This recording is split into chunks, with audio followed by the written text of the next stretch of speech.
Hello student, this is अभिनव सिंह। तो आज हम लोग ट्रिग्नोमेट्री में कुछ नए कंसेप्ट देखेंगे, जैसे कंपोनेंट और डिवाइडेंडो रूल और साइन और कॉस के कर्व्स देखेंगे कि इनका क्या यूज होता है ट्रिग्नोमेट्री में।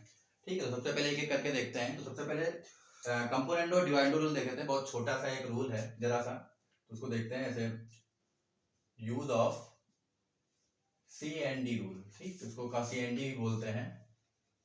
ठीक, तो बहुत सिंपल सा होता है। इसमें होता है कि ऐसे कोई भी दो संख्याएं दी गई न्यूमरेटर और डिनोमिनेटर में, तो ऐसे न्यूमरेटर को डिनोमिनेटर में क्या करते हैं, सब्ट्रैक्ट कर देते हैं, या न्यूमरेटर को डिनोमिनेटर में ऐड कर देते हैं। इसको हम लोग n plus G upon n minus G भी कर सकते हैं। ठीक है, numerator minus denominator, numerator plus denominator. ठीक है, तो अगर इसकी बात करें, जैसे x upon Y is equal to a upon b लिखा है। ठीक है, तो इसको हम लोग ऐसे लिखना चाहे तो क्या लिखते हैं, x प्लस वाई, न्यूमरेटर में क्या कर दिया, डिनोमिनेटर को जोड़ दिया, और numerator minus denominator x minus Y कर दिया। दोनों साइड हो जाएगा a plus B upon a minus B. इसको उल्टा भी कर सकते हैं, x minus Y upon X plus Y, या उधर भी कर देंगे a minus B upon a plus B. ठीक है, तो इससे कोई फर्क नहीं पड़ेगा। ठीक है, तो यही रूल है कंपोनेंट और डिवाइडेंडो रूल। इसका एक एग्जांपल देख लेते हैं। जैसे छोटा सा एग्जांपल में बात करें, ठीक, तो sec theta plus tan theta upon sec theta minus tan theta, ठीक, इक्वल टू 5/3। इसको कह देंगे फाइंड करना है, find tan theta sine theta, कुछ भी फाइंड कर लेते हैं। जैसे टैन थीटा फाइंड करना है, ठीक है, या फिर साइन थीटा कर लेते हैं। ठीक है, साइन थीटा। तो सिंपली जब इसमें लगाएंगे कंपोनेंट डिवाइडेंड रूल, क्या करेंगे, न्यूमरेटर में है तो डिनोमिनेटर को एक बार जोड़ दें, नीचे उसको क्या कर दें, सब्ट्रैक्ट कर दें, या फिर ऊपर एक बार जो है सब्ट्रैक्ट कर दें, नीचे उसको क्या कर दें, ऐड कर दें। ठीक है, तो यूज इधर कर लेते हैं, use C and D rule. ठीक, तो एक बार क्या करेंगे, इसमें न्यूमरेटर माइनस डिनोमिनेटर और न्यूमरेटर प्लस डिनोमिनेटर कर देते हैं। तो न्यूमरेटर में क्या कर देंगे, डिनोमिनेटर को एक बार हम सब्ट्रैक्ट कर रहे हैं, तो sec theta plus tan theta minus sec theta, numerator minus denominator, sec theta minus tan theta. ठीक, वैसे ही सिंपली दोनों साइड करेंगे। इधर क्या हो जाएगा, एक बार हमने क्या किया है, ऊपर हमने सब्ट्रैक्ट किया, तो 5 माइनस 3। ठीक, और नीचे क्या करेंगे, यहाँ sec theta plus tan theta, मतलब न्यूमरेटर इस बार प्लस कर देंगे, plus denominator, sec theta minus tan theta, ठीक, इज इक्वल टू 5 प्लस 3 हो जाएगा। ठीक, तो सिंपली सॉल्व कर लेंगे। तो sec theta plus tan theta करेंगे तो sec theta plus tan theta minus sec theta, अंदर माइनस मल्टीप्लाई होगा, minus sec theta plus tan theta हो जाएगा। ठीक, और डिनोमिनेटर में देखते हैं, यहाँ हो जाएगा sec theta plus tan theta plus sec theta minus tan theta. ठीक है, इधर थोड़ा इसको रफ कर देंगे, इसे नोट कर लीजिएगा।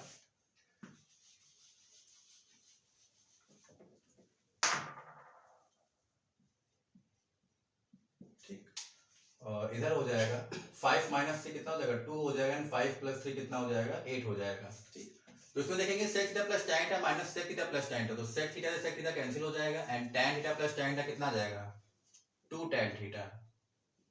ठीक, upon sec theta plus tan theta plus sec theta minus tan theta, इसमें टैन थीटा कैंसिल हो जाएगा, और सेक थीटा बन जाएगा 2 सेक थीटा। ठीक, इज इक्वल टू, इसको काट देंगे 1/4। ठीक, तो आ जाएगा 1/4। ठीक है, तो इसे 2 से 2 कैंसिल हो जाएगा, और टैन थीटा हम जानते हैं, टैन थीटा हमने पढ़ा था कि sine theta upon cos theta था। ठीक है, टैन थीटा होता है sine theta upon cos theta, तो इसको यहाँ कन्वर्ट कर देंगे, यहाँ हो जाएगा sine theta upon cos theta. ठीक, और अपॉन में हो जाएगा 1/, सेक थीटा का अपोजिट क्या होता है, कॉस थीटा होता है, तो सेक थीटा हो जाएगा 1/, कॉस थीटा। ठीक, इज इक्वल टू 1/4। तो सिंपली कॉस थीटा से कॉस थीटा यहाँ कैंसिल हो जाएगा, और साइन थीटा यहाँ पर क्या आ जाएगा, sine theta is equal to 1/4। ठीक, तो ये हमारा जो है साइन थीटा 1/4 आ गया। ठीक, ऐसे ही कंपोनेंट डिवाइड तो कई सारे क्वेश्चंस में लगता है और बहुत ही कॉम्प्लेक्स क्वेश्चंस को काफी सिंपल कर देता है, तो इसे नोट कर लीजिएगा।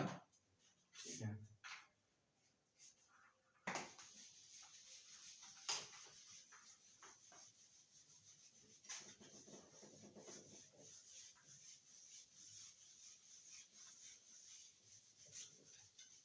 ठीक है, तो एक ये बहुत ही इंपॉर्टेंट कंसेप्ट था ट्रिग्नोमेट्री में, कंपोनेंटो एंड डिवाइडेंडो रूल। जनरली ये कंपटीशन में खासकर एसएससी में, एसएससी बहुत पूछता है इसको, इनको इस कंसेप्ट पे बेस्ड क्वेश्चन काफी आते हैं एसएससी में। तो चलिए एक कुछ और डाल लेते हैं, जैसे आपसे हम कहें कि 1 और 1 डिग्री में कौन ग्रेटर देन है। ठीक है, तो ऐसे आपको इतनी नहीं पता चलेगा, इससे पहले कुछ कर्व पढ़ लेते हैं, तभी आपको ये चीज ज्यादा समझ में आएंगी। तो सबसे पहले हम साइन कॉस और tan के कर्व्स जान लेते हैं। सबसे पहले अगर कहें कि y बराबर साइन x है, ठीक, तो साइन x का कर्व कैसे होता है, ऐसे उन्होंने ट्रिग्नोमेट्री वैल्यूज पढ़ी थी। ट्रिग्नोमेट्री वैल्यूज में क्या था कि साइन जो होता है, साइन 0 के लिए 0 होती है और साइन 90 की वैल्यू 1 होती है, तो इसका मतलब 0 से लेके 1। तो इसका यहाँ से ये देखने को मिल रहा है कि जो साइन का जो कर्व होता है इंक्रीजिंग होता है, मतलब उसकी वैल्यूज क्या हो रही, बढ़ रही है। तो देखते हैं साइन का कर्व क्या होगा।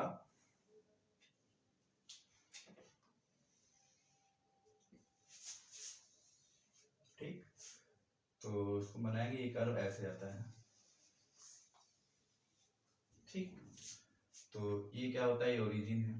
तो साइन क्या होता है कि यहाँ जो इसकी वैल्यू होती है, साइन, साइन की मैक्सिमम मिनिमम वैल्यू की अगर बात करें तो साइन क्या होता है कि साइन -1 से लेके +1 के बीच में ही क्या करता है, ऑक्सीलेट करता है। और यहाँ से अगर हम बात करें तो यहाँ पर की जो वैल्यू होगी, ये यहाँ होता है π/2। ठीक, देन यहाँ पर हमारा आ जाता है पाई, फिर यहाँ की हम बात करें तो पाई में π/2 और जुड़ जाएगा, तो कितना आ जाएगा, पाई + π/2 हो जाएगा 3π/2। ठीक, और फिर यहाँ पर क्या आ जाएगा, 2π आ जाएगा। ठीक है, और तो इसकी हम बात करें तो साइन की रेंज कहां से कहां तक है, -1 से लेके +1 तक है। तो इसकी रेंज क्या होती है, रेंज की अगर हम बात करें y बिलोंग्स टू -1, 1। ठीक, डोमेन भी होती है, वैसे डोमेन में अभी आपको शायद मालूम ना हो, तो भी फंक्शन जब पढ़ाएंगे तो उसमें डोमेन, रेंज सब कुछ बताएंगे। ठीक, डोमेन इसकी होती है -∞ से लेके +∞ तक। ठीक है, और जनरली ये जो कर्व होता है, ठीक है, और साइन का जो कर्व होता है ये हमेशा क्या होता है, कॉन्टिन्यूअस होता है। साइन एक्स का जो कर्व होता है, साइन एक्स कर्व कॉन्टिन्यूअस होता है और डिफरेंशिएबल होता है।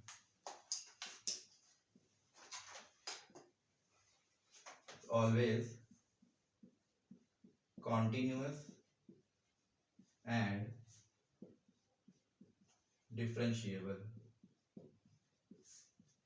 ठीक, साइन एक्स का क्या था, ऑलवेज कॉन्टिन्यूअस होता है और डिफरेंशिएबल होता है। और जनरली की बात करें तो ये क्या है, पीरियोडिक कर्व होते हैं। साइन एक्स का जो कर्व होता है, एक और चीज, साइन एक्स और अगर साइन इनवर्स एक्स की बात करें तो साइन इनवर्स एक्स का भी कर्व क्या होता है, यही होता है, मतलब कॉन्टिन्यूअस होता है और डिफरेंशिएबल होता है। ठीक है, और अगर और एक चीज और बात करें तो साइन एक्स का जो कर्व होता है वो एक पीरियोडिक फंक्शन है। साइन एक्स का कर्व जो होता है कैसा कर्व है, पीरियोडिक फंक्शन है। ठीक, पीरियोडिक फंक्शन, पीरियोडिक मतलब क्या होता है कि बताते हैं कि इसका टाइम पीरियड जो होता है वो 2π का होता है। टाइम पीरियड कैसा होता है इसका, 2π का। 2π मतलब कि इसका एक ऑक्सीलेशन जो होगा, यहाँ से अगर बात करें तो ये पूरा कहां तक है, 2π तक है, तो इसका एक पीरियोडिक फंक्शन जो होता है वो 2π का होता है। ठीक है, और साइन एक्स का जो कर्व होता है जल्दी क्या होता है, इंक्रीजिंग फंक्शन होता है। साइन एक्स क्या होता है, साइन एक्स ऑलवेज इंक्रीज, ठीक, इंक्रीज करता है। 0 से मैंने बताया कि 0 से लेके आगे जितनी वैल्यूज जाएंगी क्या करेगा, इंक्रीज करेगा। 2π के बाद और भी इसमें π/2 ऐड हो जाएगा, तो फिर क्या हो जाएगा, ये और आगे चला जाएगा।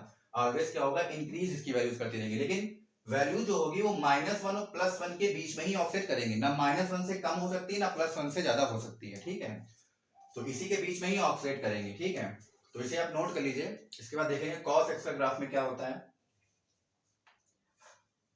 ठीक है, नोट कर लिया होगा, ये काफी इंपॉर्टेंट है, इसके काफी सारे क्वेश्चन जो है कंपटीशन और एग्जाम्स में बहुत आते हैं, खासकर आईआईटी जेई में, और एसएससी भी काफी पूछती है इसमें।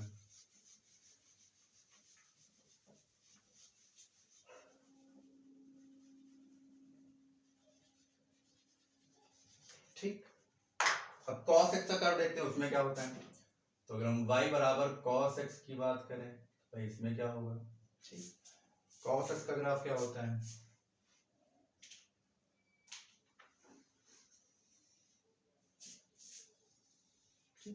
ऐसे उसमें sin x का ग्राफ क्या था कि ओरिजिन से स्टार्ट हो रहा था। ठीक, लेकिन cos x में ओरिजिन से नहीं स्टार्ट होगा। cos x में क्या होता है, cos का कर्व जो होता है वो यहां से स्टार्ट होता है।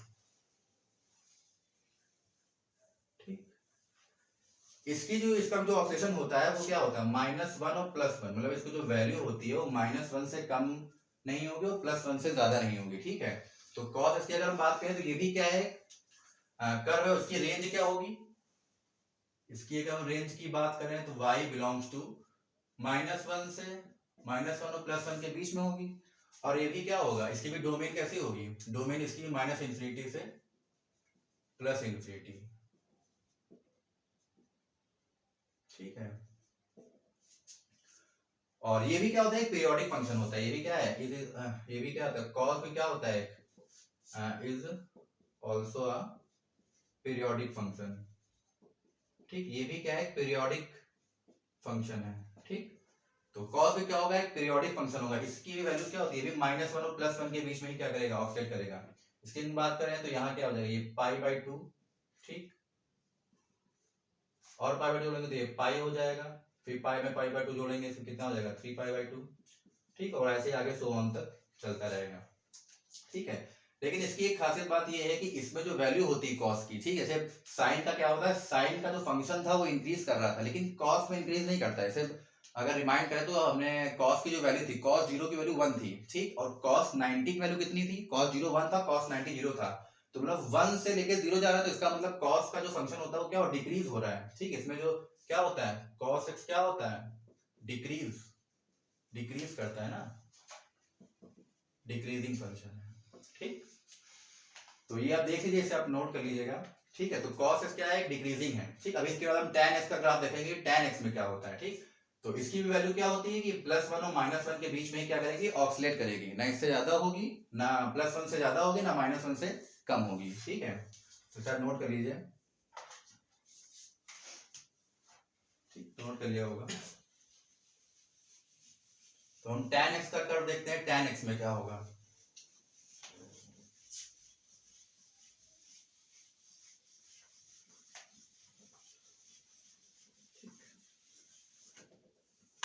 चलिए देखते हैं, जैसे मान लीजिए y बराबर tan x देख सकते हैं।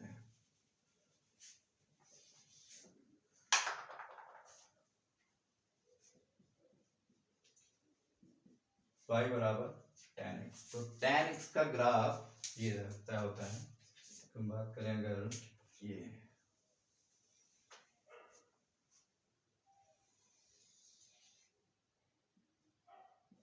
ठीक,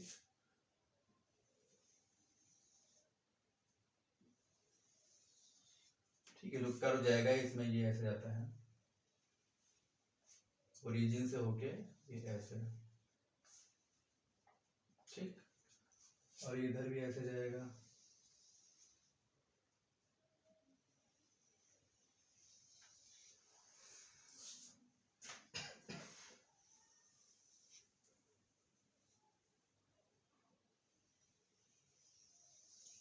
ठीक है, और ये इधर अगर माने तो ये,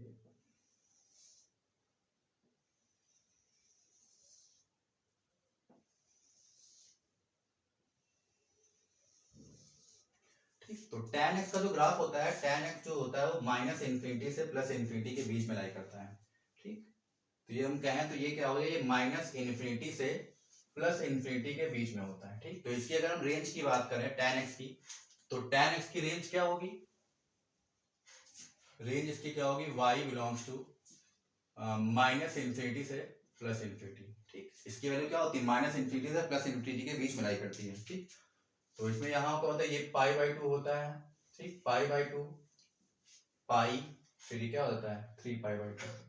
ठीक, और इधर हम बात करें तो इधर ये हमारा क्या आ जाएगा, π/2 है, इधर फिर माइनस निगेटिव वाले आ जाएंगे, -π/2 -π। ठीक है, क्योंकि ये क्या है, negative direction of x axis है। ठीक, अगर हम इनकी बात करें, इनको हम लोग बोलते हैं, ये जो लाइंस हैं ये क्या है, देखो इसमें यहाँ से -∞ चली और ये +∞ तक जाएगी, तो ये लाइन देखो इसको टच नहीं करती है, तो इन टच नहीं करती इनको जल्दी हम लोग एसिम्पटोट्स बोलते हैं, एसिम्पटोट्स, ASYMPT, एसिम्पटोट्स, ASYMPTOTS, ठीक, एसिम्पटोट्स। असल में ये अनंत स्पर्शी बोलते हैं इनको, ठीक है। इनका और भी काफी जो है कॉम्प्लेक्स जो है इसका टाइप होता है, तो ये लोग अभी फर्स्ट ईयर इंटर में नहीं, ग्रेजुएशन में आप करेंगे तो उसमें आपको पता चलेगा कि एसिम्पटोट्स आखिर इनका वर्क क्या होता है। तो एसिम्पटोट्स का हिंदी में कहते हैं अनंत स्पर्शी, ठीक है। तो जनरली क्या होंगी, इसको टच नहीं करेंगे, ये इसी की क्या होंगी, पैरेलली जाती रहेंगी और इसको कहीं भी टच नहीं करते, कहते हैं कि ये अनंत पर इसको क्या होती हैं, टच करती हैं, तो इनको हम लोग क्या बोलते हैं, एसिम्पटोट्स बोलते हैं, ठीक। और इसका कर्व देख लीजिए, इसमें भी एक π/2 पाई 3π/2 इसी के बीच में, और माइनस और इन्फिनिटी और प्लस इन्फिनिटी के बीच में क्या करता है, इसका जो है वैल्यू लाई करती है, ठीक, इसे नोट कर लीजिएगा। और एक चीज और, tan x का जो फंक्शन कैसा होता है, tan x का जो फंक्शन होता है वो एक ऑड फंक्शन होता है, ठीक, कैसा होता है, ऑड फंक्शन, ठीक, ऑड और इवन फंक्शन होते हैं, ठीक, ये कैसा होता है, ऑड फंक्शन, ठीक। तो इसे भी आप देख लीजिए, नोट कर लीजिएगा। अब क्वेश्चन करते हैं कि आखिर इन कर्व्स पर क्वेश्चन किस टाइप के आते हैं और क्या होता है इनका मतलब, ठीक, कि इंक्रीजिंग और डिक्रीजिंग पढ़ तो लिया। और हाँ, इंक्रीजिंग से ज्यादा tan x का कर्व कैसे होता है, tan x का जो कर्व होता है, देख रहे हैं कि माइनस इन्फिनिटी से प्लस इन्फिनिटी जा रहा है, तो कैसा होगा, इंक्रीजिंग की डिक्रीजिंग, तो जाहिर सी बात है माइनस इन्फिनिटी प्लस इन्फिनिटी जा रहा है तो ये इंक्रीज कर रहा है, ठीक, ये कैसा फंक्शन होगा, इंक्रीजिंग फंक्शन होगा, ठीक।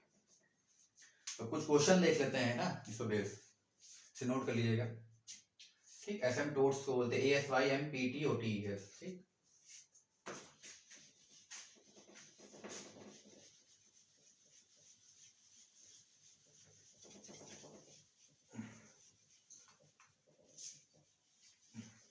ट्रिग्नोमेट्री भी काफी लंबी चलेगी क्योंकि इसमें काफी सारे कंसेप्ट हैं, ठीक है, कई सारे क्वेश्चन भी इसमें कराने हैं।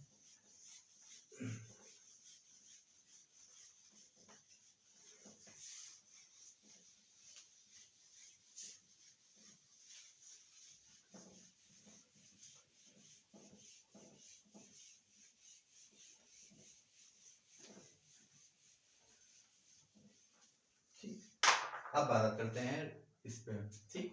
वैसे हम रेडियन की बात है, जैसा लोगों उस दिन पढ़ाया था कि जो इसमें क्या होता है, रेडियन होता है, जैसे हम कहें कि 1 और 1 डिग्री, ठीक, इसमें कौन बड़ा होगा, तो इतनी यदि आप नहीं बता पाएंगे जब तक आपको रेडियन नहीं मालूम होगा।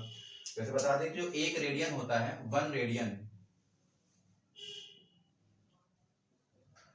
1 रेडियन करीब जो है 180/पाई होता है, ठीक है। इसको जब सॉल्व करोगे 3.14 या 22.7 रख के तो लगभग 57.2 डिग्री लगभग आता है, तो इसको अप्रॉक्स 57 डिग्री ले सकते हैं, ठीक। तो एक रेडियन जो होता है 57 डिग्री के बराबर होता है, ठीक। तो अगर अब हम आपसे कहें कि 1 और 1 डिग्री में कौन बड़ा है, तो जाहिर सी बात है बता लेंगे कि एक रेडियन 57 डिग्री के बराबर है, तो 1 क्या होगा, 1 डिग्री से बड़ा होगा, ठीक।